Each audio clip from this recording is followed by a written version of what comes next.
Iran Israel संघर्ष विराम। America ने ईरान से युद्ध विराम करने की घोषणा की। युद्ध विराम होने से इजराइल में बवाल। संसद में विपक्ष ने दागे सवाल, सरकार चुप।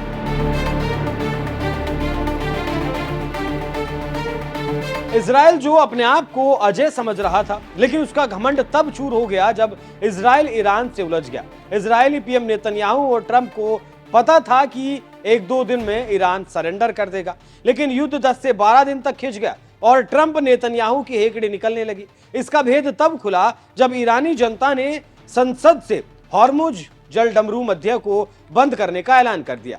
फिर क्या था? ट्रंप प्रशासन हरकत में आया और विदेश मंत्री मार्को रूबियो ने चीन से गुहार लगाई कि वो अपने दोस्त ईरान को समझाए ताकि तेल का उत्पादन ना रुके। उसके बाद ट्रंप ने इजराइल से कहा कि वो सीज फायर करे और इजराइल इसके संकेत देने लगा, लेकिन ईरान है कि मानता नहीं और अमेरिका के कई बेस पर हमला करके उसे नानी याद दिला दी।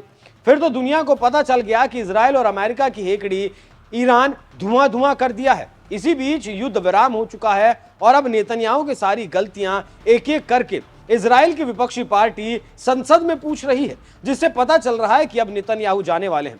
विदेशी मामलों के जानकारों की माने तो इजराइल का विपक्ष लंबे अरसे से नेतन्याहू से नाराज है और गाजा युद्ध से को लेकर काफी गुस्से में है। गाजा में जारी युद्ध से इजरायली जनता काफी गुस्से में है। कई बंधक हमास के कब्जे में आज भी हैं। इसको लेकर विपक्ष संसद में हंगामा करता है और कह रहा है कि नेतन्याहू अपनी कुर्सी भ्रष्टाचार से बचने के लिए गाजा के साथ युद्ध की और लंबे दिनों तक जारी रखा। अभी यही चल रहा था कि नेतन्याहू ने ईरान से युद्ध शुरू कर दिया, लेकिन जैसे ही सीज फायर हुआ, विपक्ष ने मंगलवार को मीडिया के सामने गदर काटते हुए सीधे सवाल पूछ डाले, जिससे बवाल कट गया। यायर लैपिड ने कहा, अब गाजा की बारी है, समय आ गया है कि हम वहां भी इस युद्ध को खत्म करें। हमास द्वारा बंधक बनाए गए इजरायलियों को वापस लाएं और युद्ध खत्म करें। इजराइल को अब पुनर्निर्माण की तरफ जाना चाहिए। और लैपिड ने पूछा कि गाजा में युद्ध कब खत्म होगा। नेतन्याहू ने युद्ध के दौरान ईरान के परमाणु कार्यक्रमों को पूरी तरह नष्ट करने का अवसर गंवा दिया और अब इजराइल को दीर्घकालिक सुरक्षा चुनौतियों का सामना करना पड़ेगा। तो आप समझ सकते हैं कि कैसे नेतन्याहू फंस गए हैं। लैपिड के बाद डेमोक्रेटिक पार्टी के नेता यायर गोलान ने सोशल मीडिया प्लेटफॉर्म एक्स पर सवाल पूछते हुए नेतन्याहू को नंगा कर दिया और लिखा, ईरान के साथ सीजफायर समझौते की जांच की जाए। क्या यह सीजफायर ईरान को परमाणु हथियार हासिल करने से रोकेगा? अगर ईरान इसका उल्लंघन करता है तो कौन से प्रतिबंध और दंडात्मक एक्शन तय किए गए हैं?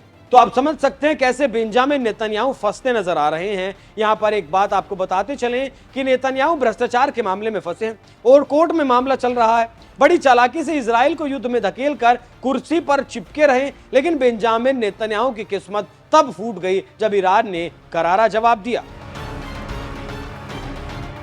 यहां पर यह भी जानकारी आपको देते चलें कि हार देख अमेरिका ने कतर के सामने हाथ जोड़े ताकि ईरान इजराइल के बीच सीज फायर हो सके। फिर कतर के अमीर तमीम बिन हमद अल थानी ने ईरान से बात की, तब जाकर ईरान ने हामी भरी। फिर ट्रंप ने मंगलवार सुबह 3:32 पर 12 दिनों से जो जारी जंग थी उसे लेकर सीज फायर की घोषणा की। यरूशलेम पोस्ट की माने तो ट्रंप ने सीज फायर से पहले कतर के अमीर तमीम बिन हमद अल थानी से बात की थी। जिसके बाद अमेरिकी उपराष्ट्रपति जे.डी. वेंस ने कतर के प्रधानमंत्री शेख मोहम्मद बिन अब्दुल रहमान बिन जमीस अल थानी से संपर्क किया था। हमद अल थानी ने कहा कि इजराइल सीजफायर के लिए तैयार है और ईरान को आप मनाने की कोशिश करो। ईरान इजराइल के बीच सीजफायर के बाद ट्रंप ने सोशल मीडिया ट्रुथ पर कतर के अमीर का आभार जताते हुए लिखा कि दुनिया को बधाई, अब शांति का समय है। इसे समझा जा सकता है कि कैसे ईरान से पंगा लेकर अमेरिका फंस गया और फिर हाथ जोड़कर कतर के सामने गिड़गिड़ाने लगा। तब जाकर मामला शांत हुआ, लेकिन इसके साथ ही साथ अमेरिका की कलई खुल गई और इजराइल की इज्जत जाती रही। अब देखना होगा कि आगे इस लड़ाई में क्या कुछ होता है।